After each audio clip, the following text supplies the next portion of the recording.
Quel est le salaire d'un soudeur? Bon, je vais essayer de répondre. Tout le monde va m'excuser de mon accent. Il ne faut pas oublier que je suis latino-américain. D'accord? Ma langue maternelle, c'est l'espagnol. Et là, je vais essayer de le faire au plus vite. Il y a plein de personnes qui m'ont envoyé des messages en privé en me demandant le salaire d'un soudeur. Et j'aimerais bien expliquer d'une façon la plus claire possible pour que tout le monde puisse comprendre. Primo, il faut savoir que dans le domaine de la soudure, il y a des choses qu'il faut faire et qu'il ne faut pas faire. D'accord? Il y a des gens qui croient parce qu'ils font du grattage des électrodes à droite à gauche, c'est des soudeurs, c'est pas ça. Et pour devenir soudeur, il faut un diplôme, il faut étudier, il faut passer énormément du temps on va dire dans les chantiers, et il faut en bouffer, quoi, comme on dit. D'accord? Après, il faut une spécialité. Ça dépend. On peut faire on va dire, il y a des soudeurs qui font des portes, il y a des soudeurs qui font des ponts, et il y a des soudeurs qui font on va dire des chefs-d'œuvre, des trucs, comment expliquer ça, de la ferraille, quoi. Vous voyez, c'est pas pareil, quoi. Après, on a des vrais soudeurs, les soudeurs de tuyauterie, lesquels on est obligé d'avoir des certificats, des diplômes, des licences de soudure, que ce soit pour le gaz, que ce soit pour la vapeur. Et on est obligé d'avoir des années d'expérience obligatoires. Et après, il faut choisir on va dire une spécialité. Moi, j'ai pris tout ce qui est réseau de chauffage, tout ce qui est réseau vapeur et tout ce qui est réseau de gaz. C'est ce que j'ai pris comme spécialité au début. Et après, avec les années, j'ai commencé à toucher sur la tuyauterie, où j'ai fait une formation, et sur tout ce qui est le réseau de chauffage, où là, j'ai fait presque 3 ans d'études. Okay? Alors, c'est pas pareil.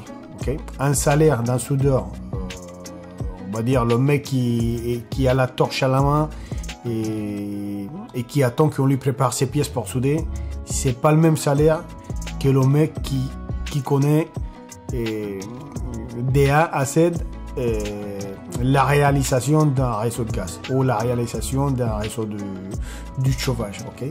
Ou créer une chaufferie. Voilà, c'est pas pareil, c'est des choses totalement différentes. Faut pas oublier que c'est des métiers différents. Tuyauteur, c'est une chose. Soudeur, c'est une autre. Monteur, c'est une autre. Chauffagiste, c'est pas la même chose, ok? Alors, il faut pas mélanger les choses. Ça soit on est chauffagiste, ça soit on est soudeur, ça soit on est tuyauteur, ça soit on est monteur, ok? Alors ça, c'est des choses qu'il faut pas mélanger. Après, avec les années, et malheureusement avec le système aujourd'hui des entreprises en France, on est obligé à tout toucher. On est obligé à toucher un peu la tuyauterie, à toucher un peu tout, quoi, vous voyez, pour être vraiment opérationnel, pour être vraiment indépendant dans un chantier. D'accord? Personnellement, j'ai 50 ans. Ça fait à peu près 30 ans, même plus, que je fais la même chose. J'adore la soudure et j'adore ce que je fais. Et avec les années, j'ai pris beaucoup d'expérience. Okay? Et là, ça me permet de parler de quelque chose en concret. D'accord? Il y a des gens qui vont être d'accord avec moi, il y a d'autres qui vont pas être d'accord avec moi. Mais la soudure, c'est quelque chose de difficile. Okay? C'est pas un métier pour n'importe qui, c'est brûler les yeux, c'est toujours devant des positions pas possibles, et c'est trouvé sur des chantiers des fois en hiver qui on s'épelle les cojones, comme on dit, c'est très compliqué, ok? Alors si vous choisissez la soudure, soyez sûr que vous n'allez pas vous tromper, parce que c'est pas gagné, d'accord? Mais c'est un très bon métier que j'aime beaucoup et que je recommande à pas mal de gens, ok? Pour commencer, on va voir les demandes sur Internet. Il y a énormément de demandes sur Internet, en intérim. J'ai fait beaucoup d'intérim. Je peux vous dire qu'en intérim, on peut avoir des salaires qui dépassent les 100 000 euros par mois. Bon, ça dépend du nombre de licences que vous en avez, d'accord? Moi, je parle de mon cas à moi, où j'ai 5 licences et des licences à jour, ok? Après, on peut gagner énormément d'argent, mais il faut savoir aussi que il faut avoir une expérience derrière. Parce que le jour qu'on vous met en position ou à préparer des pièces, c'est assez compliqué. Il ne faut pas passer pour un rigolo, parce que là, vous allez faire perdre de l'argent à la boîte pour laquelle vous allez intervenir. Et votre boîte intérim, il va prendre cher aussi, parce qu'ils vont vous virer, quoi. Et là, c'est pas bon, vous voyez.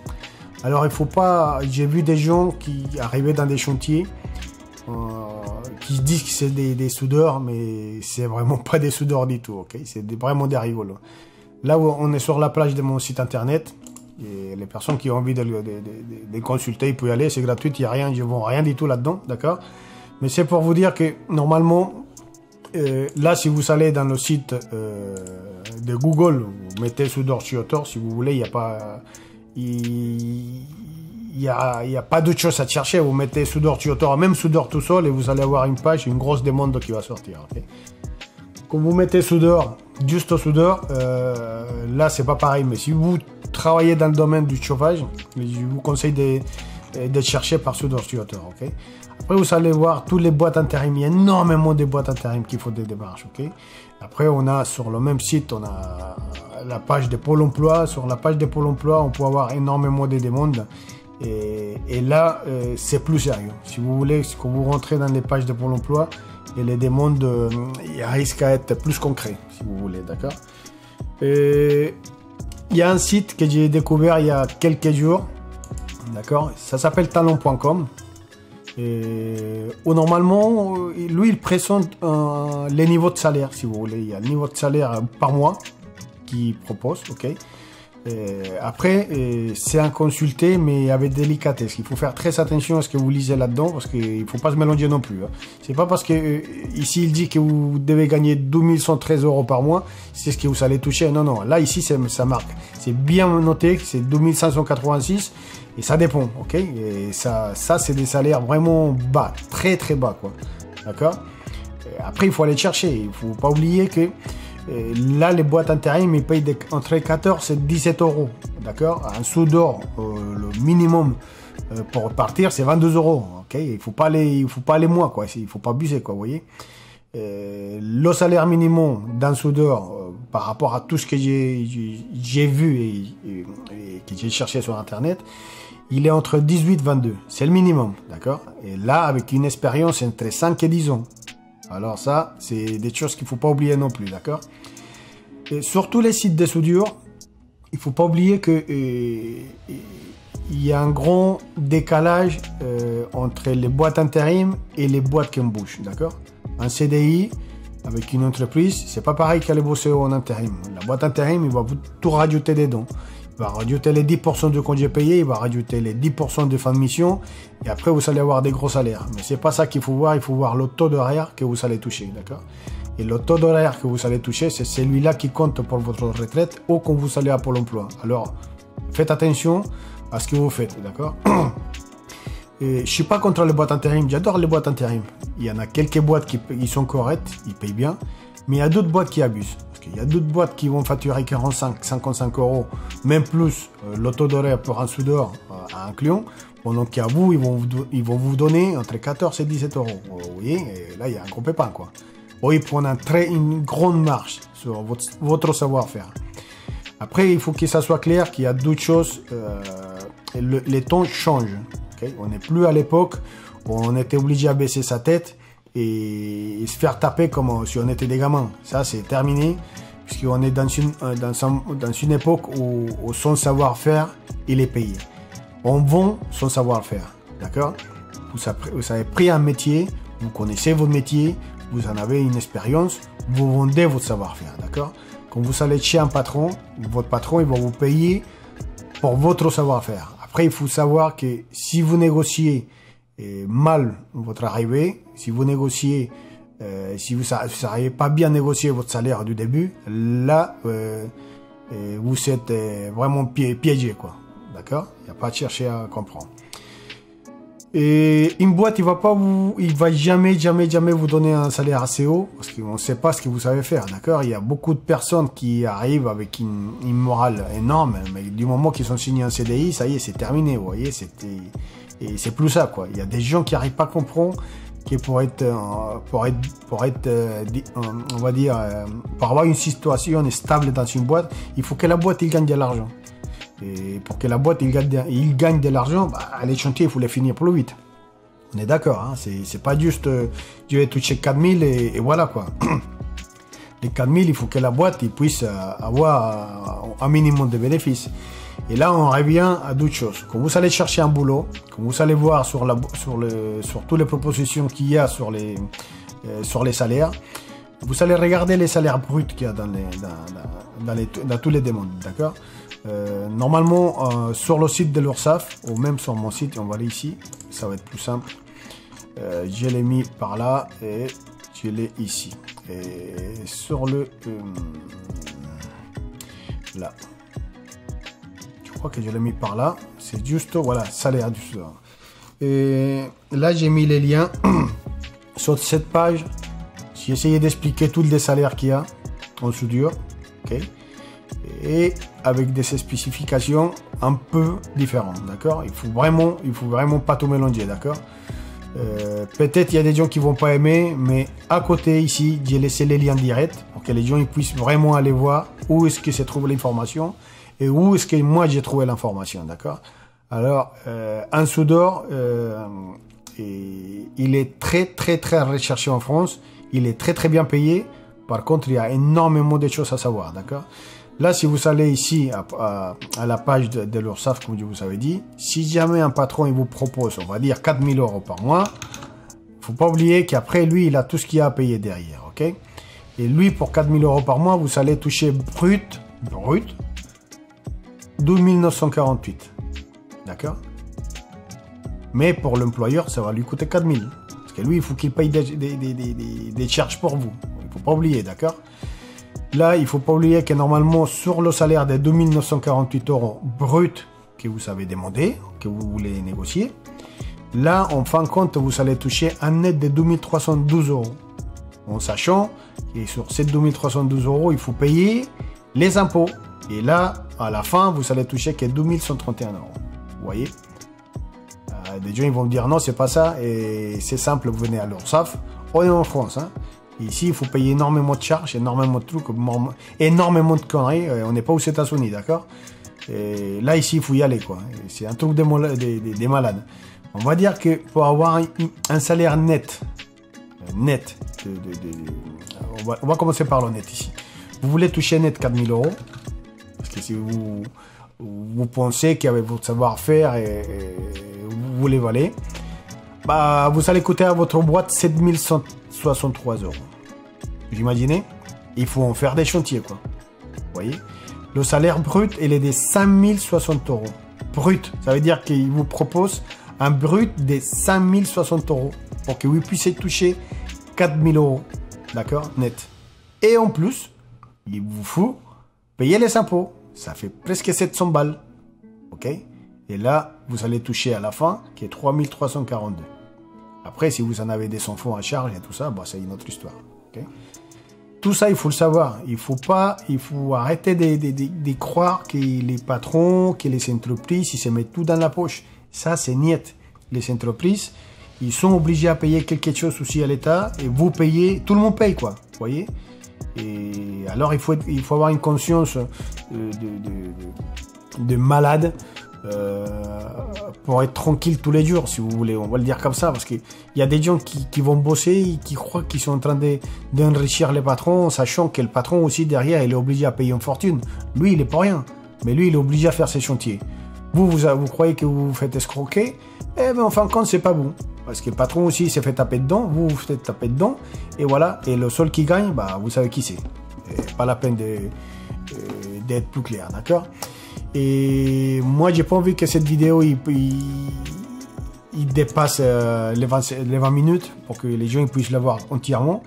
Et là, on va continuer. Là, on regarde sur l'URSSAF. Faites attention quand vous allez en concret dans les boîtes intérim. les propositions qu'ils vous font en salaire brut ou en salaire en taux d'horaire, je vous répète une chose très importante. Une femme de ménage en France, il coûte entre 12 et 15 euros l'heure. Une femme de ménage en France, en ce moment, il coûte entre 12 et 15 euros l'heure. Et là, on voit des propositions des 14 et 17 euros l'heure, des 13 et 16 euros l'heure et des 15, 19. C'est un truc de ouf. Un soudeur qui fait des études, un soudeur qui passe minimum 3 ans avec on va le dire avec une spécialité derrière, va se trouver avec le même salaire qu'une femme de ménage. J'ai rien contre les femmes de ménage, j'adore. Ma maman, personnellement, quand elle est arrivée en France, c'était une femme de ménage. Elle a fait beaucoup de ménage, elle a nettoyé beaucoup de maisons. Et c'est un métier très honorable, d'accord? J'ai rien contre les femmes de ménage, c'est pour vous dire que le métier des soudeurs, il y a des gens qui profitent des vrais prix d'un soudeur, ok? Le vrai taux d'horaire d'un soudeur, il y a des gens qui se mettent plein de la poche, quoi, d'accord? Alors, il faut bien négocier son contrat, ok? Je conseille à la plupart de mes collègues, à la plupart de mes amis qui m'écrivent, de faire des bons CV, d'écrire des bons CV et surtout d'être honnête sur ce que les mecs ils vont mettre sur le CV. Il ne faut pas rajouter des choses parce que c'est à cause de ça que le métier commence à prendre un coup dans la gueule, d'accord? Là, pour les gens qui m'ont dit que le métier de soudeur, c'était une grosse escroquerie, on va dire comme ça, grossièrement que c'était une grosse merde, bah, laissez-moi vous dire qu'il y a énormément de boulot dans le domaine de la soudure, d'accord? Là, on revient sur mon site à toutes les personnes qui ont envie d'aller le voir. Vous pouvez avoir sur soudeur-tutor.com. C'est un site qui a plus de 15 ans déjà, plus de 15 ans.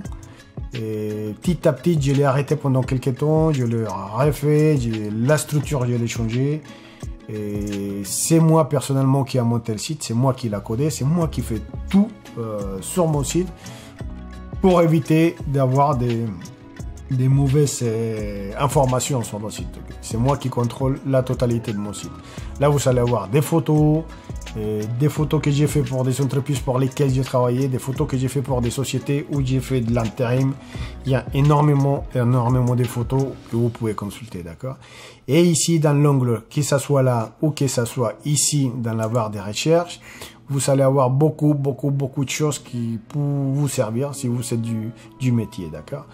Là, vous allez avoir le calcul d'un compte, vraiment des machins que j'ai mis pour des collègues. C'est un collègue qui m'a donné l'idée. Et après, pour plus de, on va dire, plus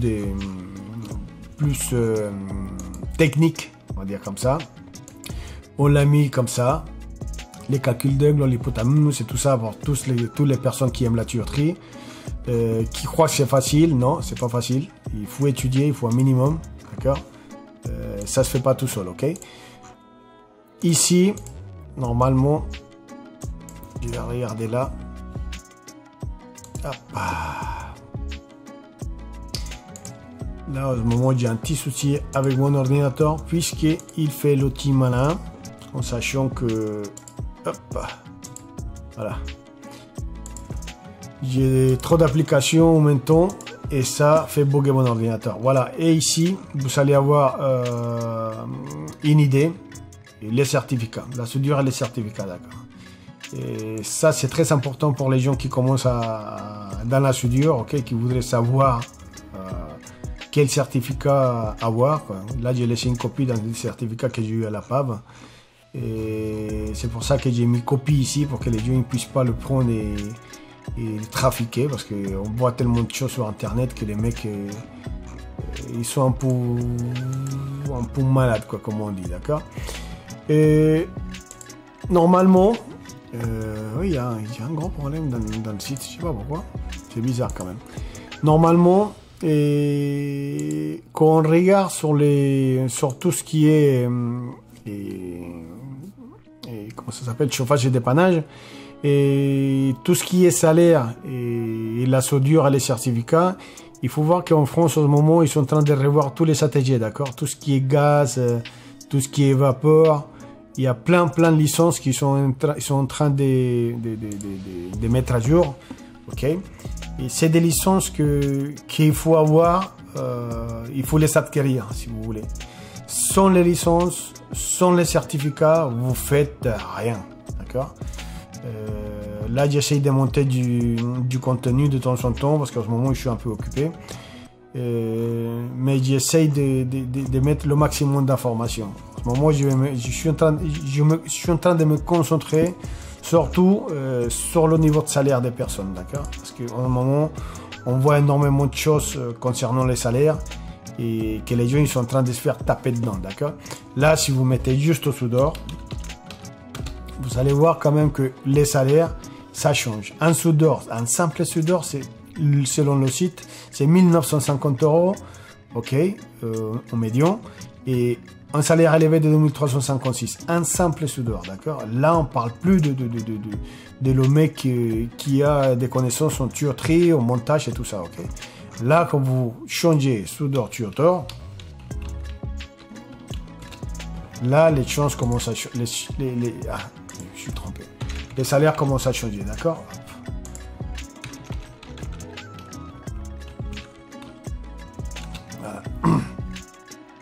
Les salaires ils commencent à changer, oui. C'est pour ça que je demande à la plupart des gens qui m'ont écrit de bien vérifier le domaine sur lequel eux ils vont signer et surtout pas se planter sur la signature. Si vous vous plantez sur la signature, il faut attendre un bon moment pour que vous puissiez renégocier votre salaire, d'accord? Et ça prend entre 2 et 3 ans. Que la société puisse voir vraiment ce que vous valez, vous voyez, et ce que vous savez faire et tout ça, ok? Voilà, j'espère que ça va servir à un de mes collègues qui m'avait demandé ça. J'ai préféré faire une vidéo pour tout le monde avec mon français et mon accent latino-américain, et j'espère que ça vous a plu. Allez, bye bye, ciao ciao.